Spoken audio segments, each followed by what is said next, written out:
What's up, everybody? We got Rampage here today. We've got a lot of questions about what does a structured walk look like? What is that, right? So that's what we're going to talk about today. We're going to show two different main formats, a heavily structured walk and then more of a less structured walk, right? A lot of times we get comments from people on both sides of the spectrum where they might say, hey, just let your dog be a dog, let him sniff, let him take in the world, right? And that's good, and we want that for our dog.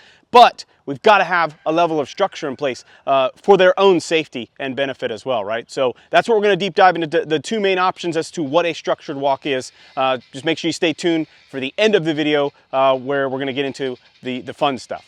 All right, y'all, so we've got Rampage out here in a neighborhood environment, so this is definitely where we're going to recommend implementing your structured walk. Right now, I don't have any structure other than my leash is on him, right? Before I start any kind of walk or training or anything like that, I always give my dogs an opportunity, okay, go potty, to go to the bathroom, all right?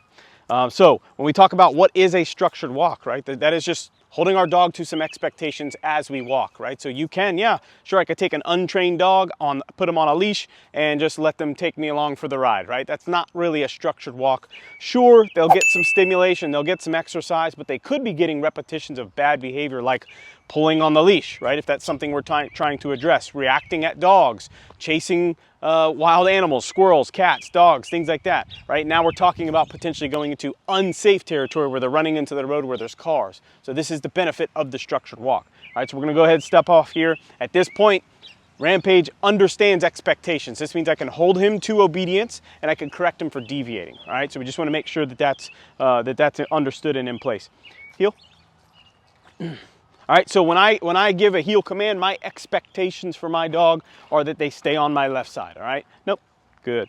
If he goes too far ahead, we're gonna give him a correction. That's a correction. What I just did was a correction on my remote collar here. I've got that clipped over here to my pocket. So I just say no, I bump it, right? That was a standard correction. He backs up, I say good. That's how I'm using my communication system. Again, this is all stuff he knows, all right? Check out some of our other videos on how to teach loose leash walking. But at a minimum, that's what you want before you start doing any kind of structured walk. We want loose leash walking. Anytime where my dog's going out to the extent of the leash and dragging me along, right? Maybe they're on a 30-foot leash or a 6-foot leash, doesn't matter. It's not gonna be productive with them putting all that tension. It's not good for them, it's not good for us, all right? So good heel position here. It doesn't have to be a perfect heel position, right? It can be a loose leash walk. That can be your structured walk, but your dog has to have some level of expectations, all right?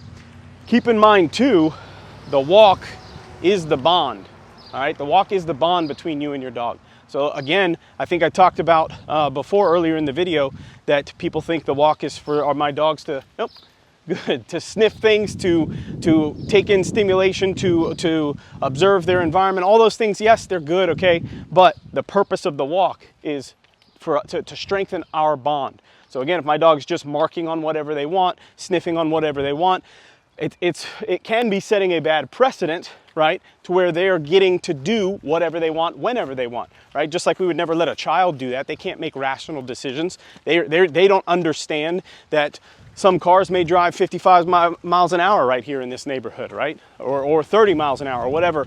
All they understand is, hey, I want that squirrel, I want to chase it. We're running into the road, now they get hit by a car, now we got a problem. This is the benefit of the structured walk, right? But again, you're focusing on your bond between you and your dog. This is going to strengthen your bond. So essentially, this is what I'm doing. I'm just holding them to a heel position. I'm gonna turn in here and go into this field, show you some other stuff that you might do on your structured walk, right? So I'm walking the sidewalk. We might pass dogs, people, whatever. There's not a lot going on right now. Let's say right here, let's say this is my halfway point. I might now release my dog. Rampage, okay, go potty. I might release him now, and let's say we're in this open field and I have a good recall, I have good control, I might release him, all right? So he's kind of not really needing to go to the bathroom or anything like that, so we're just gonna do some standard obedience.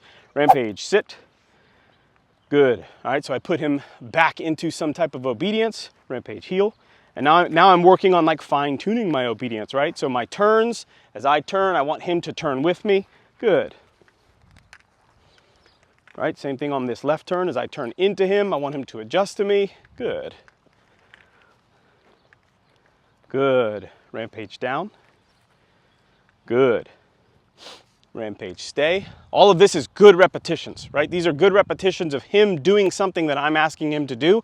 What does that translate to him? That means focus on me, right? He's focusing on the expectations that I'm putting in place. Does that mean it has to be like a heeled or a focused heel where he's just staring at me all the time? That's cool, we can do that, but it doesn't have to be. He can take in the environment while also still be doing structured things under my command, right? Rampage, come. Good. All right, so once we do some obedience, we'll just rock and roll on. Rampage, heel.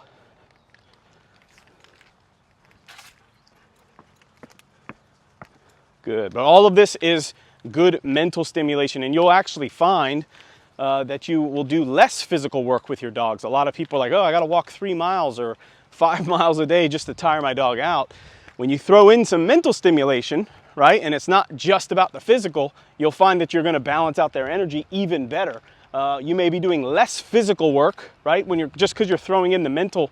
I've had many dogs that want to go 100 miles an hour, and I just slow my pace down to a pace like this, a nice comfortable walk. Them having to focus on you and maintaining this heel position is working their mind in addition to their body, right? And so this will work them better and balance out their energy levels versus me trying to, like, you know, go on a 5-mile run with Rampage here just to get him tired every single day. That's just going to build his stamina, make him more anxious. Right? It's not going to overall move us in the right area. But again, structured walk, this is what we're looking for. So if you can't do this part, I wouldn't go and do where I'm letting my dog off the leash, right? Because I don't know that I have a solid recall, okay? I don't know that I can put my dog in a heel position. Yes, it's okay for me if I'm here to say, Rampage, okay, I can release him now at this point. Why? It's not a big deal that he's in front of me, that he wants to sniff or anything like that. Now we can get into the world of letting him enjoy things, chase the cameraman, right? Why? Because we can say, Rampage, heel.